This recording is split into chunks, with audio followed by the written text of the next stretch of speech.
What's up mga ka-solar?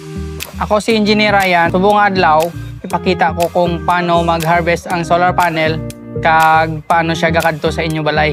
Tapos lang ni intindihon maski hindi ka engineer. Sigurado maintindihan mo gid ini. Unang-una, dito nagsimula ang lahat.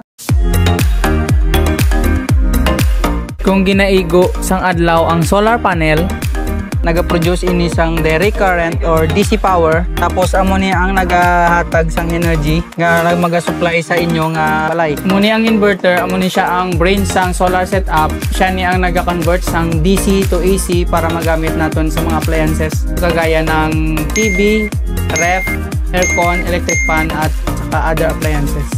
Kung sobra man ang gina-harvest sang inyo solar, automatic ini nga naga-kadto sa grid or naga-export sa grid. Or kung wala pa ka mo net metering, automatic hindi nga naga-charge sa aton nga battery. Mayara kita duwa ka solar setup, grid tie setup kag hybrid setup. Pareho ini sila connected sa solar kag sa grid.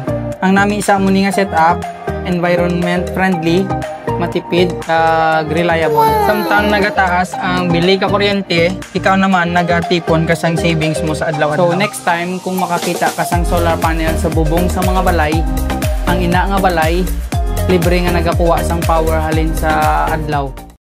For more videos like this, follow this page. Solana for you.